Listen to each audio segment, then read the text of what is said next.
सर्वमंगलमांगल्ये शिवे सर्वार्थसाधिके शरण्यत्र्यंबके गौरी नारायणी नमोस्तुते। सृष्टिस्थिति विनाशानां शक्तिभूते सनातने गुणाश्रये गुणमये नारायणी नमोस्तुते। ಶರಣಾಗತ ದೀನಾರ್ಥ ಪರಿತ್ರಾಣ ಪರಾಯಣೆ ಸರ್ವಶಾರ್ತಿ ಹರೇ ದೇವಿ ನಾರಾಯಣಿ ನಮಸ್ತುತೆ. ಎಲ್ಲ ವೀಕ್ಷಕ ಬಾಂಧವರಿಗೆ ಸ್ವಾಗತವನ್ನು ಹೇಳ್ತಾ ಎಲ್ರಿಗೂ ನಮಸ್ಕಾರವನ್ನು ಹೇಳ್ತೇನೆ. ಎಲ್ಲರೂ ಚೆನ್ನಾಗಿದ್ದೀರಿ ಅಂತ ಅಂದ್ಕೊಂಡು ಒಂದು ವಿಶೇಷವಾಗಿರುವಂಥ ಸಂಖ್ಯೆನ ತೊಗೊಂಬಂದಿದ್ದೀನಿ. ಅದು ಯಾವುದು ಅಂತಂದರೆ ಈ 1 ಅನ್ನುವಂಥದ್ದು. ವೀಕ್ಷಕರೇ, 1 ಅನ್ನುವಂಥ ಸಂಖ್ಯೆ ಬಹಳಷ್ಟು ಅಚ್ಚರಿಯನ್ನು ಮೂಡಿಸುವಂಥ ಸಂಖ್ಯೆ. ಹೇಗೆ ಅಂತಂದರೆ ನಾವು ಎಲ್ಲ ರಂಗದಲ್ಲೂ ಯಾವುದೇ ವ್ಯಕ್ತಿ ಇರಲಿ, ಅವರೆಲ್ಲ ಏನು ಅನ್ಕೋತೀವಿ ಅಂತಂದರೆ, ನಾವು ಅಂದ್ಕೊಳ್ಳೋದೊಂದು ಒಂದು ವಿಚಾರ ಏನು ಅಂತಂದರೆ ಒಂದಾಗಿರಬೇಕು, ಅಂದರೆ ನಂಬರ್ 1 ಆಗಿರಬೇಕು ಅಂತ. ಎಲ್ಲರೂ ನಂಬರ್ 1 ಸ್ಥಾನಕ್ಕೇ ಇರಬೇಕು, ಎಲ್ಲರೂ 1ನೇ ಪಟ್ಟಿಗೆ ಇರಬೇಕು ಅಂತ ಬಯಸ್ತೀವಿ. ಹಾಗಾಗಿ 1 ಅನ್ನುವಂಥ ನಂಬರು ಅಷ್ಟು ಚೆನ್ನಾಗಿ ಅದ್ಭುತವಾದ ಯಶಸ್ಸನ್ನು ಕೊಡುತ್ತೆ ಅಂತ ಹೇಳ್ತಾರೆ. ಹಾಗಾಗಿ ಈ 1ರಲ್ಲಿ 1ನೇ ತಾರೀಕು ಹುಟ್ಟಿರುವಂಥ ಕೆಲವರ ವಿಚಾರವನ್ನು ನಾನು ಹೇಳ್ತೀನಿ ನಿಮಗೆ. ಅಂದರೆ ಅವ್ರು ಹೇಗಿರ್ತಾರೆ, ಅವರು ಯಾವ ಉದ್ಯೋಗವನ್ನು ಮಾಡಿದರೆ ಅವರಿಗೆ ಒಳ್ಳೆಯದಾಗುತ್ತೆ ಅಂತ ನಾನು ಹೇಳ್ತೀನಿ ನಿಮಗೆ. 1ನೇ ತಾರೀಕಲ್ಲಿ ಹುಟ್ಟಿದವರು ಸರ್ಕಾರಿ ಉದ್ಯೋಗ ಮತ್ತು ಸೆಕ್ಯೂರಿಟಿ ಉದ್ಯೋಗಗಳನ್ನು ಇವರು ಮಾಡಲಿಕ್ಕೆ ಇಚ್ಛಾಪಡ್ತಾರೆ. ಅವ್ರಿಗೆ ಸೆಕ್ಯೂರಿಟಿ ಇಂಥ ಉದ್ಯೋಗಗಳು ಆಗಿಬರುತ್ತೆ, ಜೊತೆಗೆ ಸರ್ಕಾರಿ ಉದ್ಯೋಗವೂ ಆಗಿಬರುತ್ತೆ ಕೆಲವರಿಗೆ. ಆಮೇಲೆ ಕೆಲವರಿಗೆ ತಂದೆಯ ಉದ್ಯೋಗದ ಯೋಗ, ಅದನ್ನೇ ಅವರು ಮುಂದುವರಿಸ್ಕೊಂಡು ಹೋಗುವಂಥ ಒಂದು ಯೋಗನೂ ಇರುತ್ತೆ ಈ ಥರ. ಆಮೇಲೆ ಕೆಲವರು ಈ ಮರದ ಕೆಲಸ ಅಂತೆಲ್ಲ ಮಾಡ್ತಾರಲ್ಲ, ಅಂಥದ್ದೆಲ್ಲ ಮಾಡ್ತಾರೆ. ಮತ್ತು ಕಲ್ಲು ಕೆಲಸ, ಆಮೇಲೆ ಇವು ಸಾರಿಗೆ ಸಂಸ್ಥೆ, ಇಂಥದ್ರಲ್ಲೆಲ್ಲ ಇವ್ರು ಏನು ಮಾಡ್ತಾರೆ ಅಂತಂದರೆ ಅಷ್ಟು ಅವರಿಗೆ ಮಾಡಬೇಕು ಅನ್ನುವಂಥ ಉತ್ಸುಕತೆ ಇರುತ್ತೆ. ಹಾಗಾಗಿ ಮತ್ತು ಇವರು ಯಾವಾಗಲೂ ಆಸ್ಪತ್ರೆ ಈ ಥರದ ಉದ್ಯೋಗದಲ್ಲಿ ಹೆಚ್ಚಿಗೆ ತೊಡಗಿಸ್ಕೊಳ್ಳಿಕ್ಕೆ ಪ್ರಯತ್ನ ಮಾಡ್ತಾರೆ. ಮಾರಾಟ, ವೈದ್ಯ ವೃತ್ತಿ ಈ ಥರದ್ರಲ್ಲಿ ಅವರು ತಮ್ಮನ್ನು ತಾವು ತೊಡಗಿಸ್ಕೊಳ್ತಾರೆ ಅನ್ನುವಂಥ ಮಾತನ್ನು ಹೇಳ್ತೀನಿ. ಜೊತೆಗೆ ಇವರು ದೊಡ್ಡ ಆಡಳಿತಗಾರರಾಗ್ತಾರೆ, ಅಥವಾ ಸೆಕ್ರೆಟರಿ ಆಗ್ತಾರೆ, ಅಥವಾ ರಾಜ್ಯದ ಒಂದು ಸಚಿವರ ಸ್ಥಾನ, ಆಮೇಲೆ ಇವರು ರಾಜ್ಯದ ಸಚಿವರು ಅಥವಾ ಮುಖ್ಯಮಂತ್ರಿಗಳಾಗುವಂಥ ಯೋಗ ಇರುತ್ತೆ.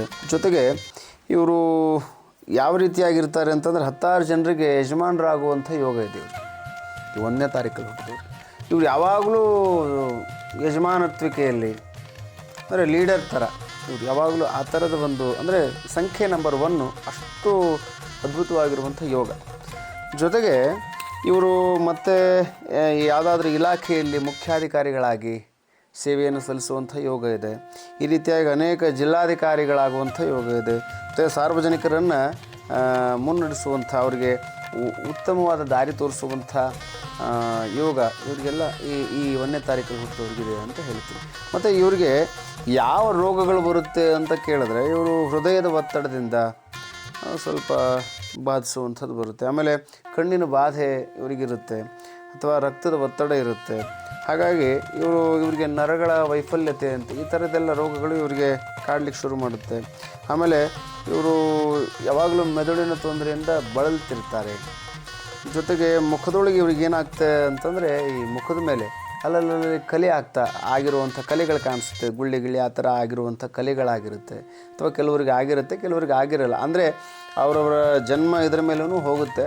1ನೇ ಸಂಖ್ಯೆ 1 ಅಂದಾಗ ಇಷ್ಟೆಲ್ಲ ಆಗುತ್ತೆ ಅಂತ ಈ ಜ್ಯೋತಿಷ್ಯದಲ್ಲಿ ಹೇಳ್ತಾರೆ. ಹಾಗಾಗಿ 1ನೇ ತಾರೀಕಲ್ಲಿ ಹುಟ್ಟಿದವರು ಯಾವಾಗಲೂ ಒಂದು ಸ್ಥಾನದಲ್ಲಿರಬೇಕು ಅಂತ ಬಯಸ್ತಾರೆ. ಅದು ಯೋಗನೇ ಹಾಗಿದೆ ಅವರು.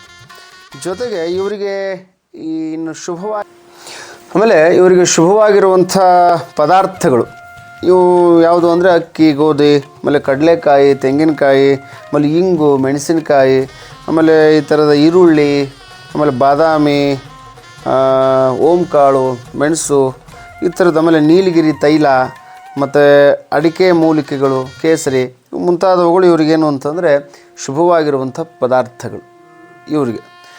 ಜೊತೆಗೆ ಇವರಿಗೆ ಒಳ್ಳೆಯ ಕಾಲ, ಶುಭ ಕಾಲ, ಏನು ಮಾಡಿದ್ರೆ ಯಾವ ತಿಂಗಳಲ್ಲಿ ಮಾಡಬೇಕು ಅಂತಿರ್ತಾರೆ. ಆವಾಗ ಇವರು ಯಾವ ತಿಂಗಳಲ್ಲಿ ಮಾಡಬೇಕು ಅಂದರೆ ಗ್ರೀಷ್ಮ ಋತು ಅಂತಾರೆ. ಅಂದರೆ ಈ ಜೂನ್ ಅಥವಾ ಜುಲೈ ತಿಂಗಳು ಇವ್ರಿಗೆ ಭಾಳ ಪ್ರಾಶಸ್ತ್ಯವಾಗಿರುವಂಥ ಒಳ್ಳೆಯ ತಿಂಗಳು, ಒಳ್ಳೆಯ ಸಮಯ ಅಂತ ಹೇಳಲಿಕ್ಕೆ ತಪ್ಪಿಲ್ಲ. ಮತ್ತು ಜೊತೆಗೆ ಇವರು ಶುಭವಾಗಿರುವಂಥ ಸ್ಥಳಗಳು ಯಾವುವು ಅಂತಂದರೆ, ಇವರಿಗೆ ಒಳ್ಳೆಯ ಸ್ಥಳಗಳು ಯಾವಪ್ಪ ಅಂತಂದರೆ ಈ ಅರಣ್ಯ, ಅಂದರೆ ಬೆಟ್ಟ, ಗುಡ್ಡ, ಕಾಡು, ಎತ್ತರ ಪ್ರದೇಶ, ಜೊತೆಗೆ ಶಿವಾಲಯ, ಆಮೇಲೆ ಸರ್ಕಾರಿ ಜಾಗ, ಆಮೇಲೆ ಸಾರ್ವಜನಿಕ ಸಂಪರ್ಕ, ಆಮೇಲೆ ಗ್ರಾಮದ ಆಡಳಿತದ ಪ್ರದೇಶ, ಇವೆಲ್ಲ ಇವರಿಗೇನು ಅಂತಂದರೆ ಶುಭವಾಗಿರುವಂಥ ಸ್ಥಳಗಳು. ಮತ್ತು ಜೊತೆಗೆ ಇವರಿಗೆ ಯಾವ ಪಕ್ಷಿಗಳು ಯಾವ ಪ್ರಾಣಿಗಳು ಶುಭ ಅಂತಂತ ವಿಚಾರ ಮಾಡಿದ್ರೆ ಸಿಂಹ, ಕುದುರೆ, ಕರಡಿ, ಸರ್ಪ, ಹಸು ಈ ಥರ ಈ ಪ್ರಾಣಿಗಳು ಇವರಿಗೆ ಏನಾಗುತ್ತೆ ಅಂತಂದರೆ ಶುಭವನ್ನು ಉಂಟು ಮಾಡುತ್ತೆ.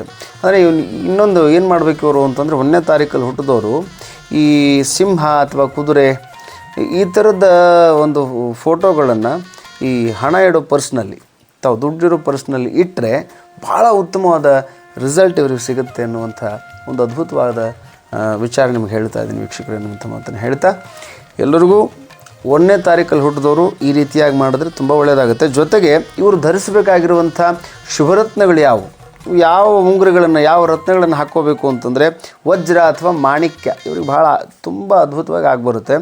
ಜೊತೆಗೆ ಇವ್ರು ಏನು ಮಾಡಬೇಕು, ಇವ್ರ ಶತ್ರು ಸಂಖ್ಯೆ ಯಾವುದು ಅಂತಂದರೆ ಆಗದೇ ಇರುವಂಥ ಸಂಖ್ಯೆಗಳು ಯಾವುದು ಅಂತಂದರೆ 2, 4, 6, 8. ಮತ್ತು ಇವರಿಗೆ ಮಿತ್ರ ಸಂಖ್ಯೆ ಯಾವುದು ಅಂತಂದರೆ 1, 3, 5, 7, 9 ಇವು ಭಾಳ ಚೆನ್ನಾಗಿ ಆಗಿಬರುತ್ತೆ. ಅಂದರೆ ಈ ಡೇಟಲ್ಲಿ 1 ತಾರೀಕು ಅಥವಾ 3ನೇ ತಾರೀಕು, ಆಮೇಲೆ ಏನಾಯ್ತು 1ನೇ ತಾರೀಕು ಅಥವಾ 3ನೇ ತಾರೀಕು ಅಥವಾ 7ನೇ ತಾರೀಕು ಅಥವಾ 9ನೇ ತಾರೀಕು ಇವರು ಏನು ಕೆಲಸ ಮಾಡಿದ್ರು ಇವರಿಗೆ ಯಶಸ್ಸು ಸಿಗುತ್ತೆ ಅನ್ನುವಂಥ ಮಾತನ್ನು ಹೇಳ್ತಾ, ಮತ್ತು ಇವರಿಗೆ ವಿವಾಹ ಯೋಗ ಯಾವಾಗ ಕೂಡಿ ಬರುತ್ತೆ ಅಂದರೆ 14 ಜೂನ್ರಿಂದ 13 ಜುಲೈ ಅಲ್ಲಿವರೆಗೂ, ಅಂದರೆ ಆ ತಿಂಗಳಲ್ಲಿ ಅವರಿಗೆ ವಿವಾಹ ಆಗದೇ ಇರೋರಿಗೆ ವಿವಾಹ ಯೋಗ ಕೂಡಿ ಬರುತ್ತೆ.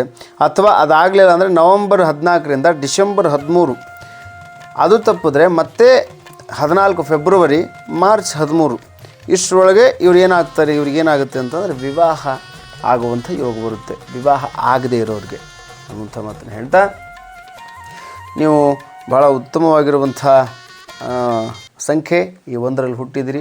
ಯಾರ್ಯಾರು ಹುಟ್ಟಿದಿರಿ ಇವೆಲ್ಲ ಏನು ಮಾಡಿ ಅಂತಂದರೆ ಇದನ್ನು ನೋಡಿ ಇದನ್ನು ಸ್ವಲ್ಪ ನೀವು ಫಾಲೋ ಮಾಡಿದ್ರಿ ಅಂತಂದರೆ ನಿಮಗೆ ತುಂಬ ಉತ್ತಮವಾದ ರಿಸಲ್ಟ್ ಸಿಗುತ್ತೆ ಅನ್ನುವಂಥ ಮಾತನ್ನು ಹೇಳ್ತಾ, ಎಲ್ರಿಗೂ ಒಳ್ಳೆಯದಾಗಲಿ ವೀಕ್ಷಕರೇ. ಸರ್ವೇ ಜನಃ ಸುಖಿನೋ ಭವಂತು. ಜೈ ಶ್ರೀಮಾತಾ.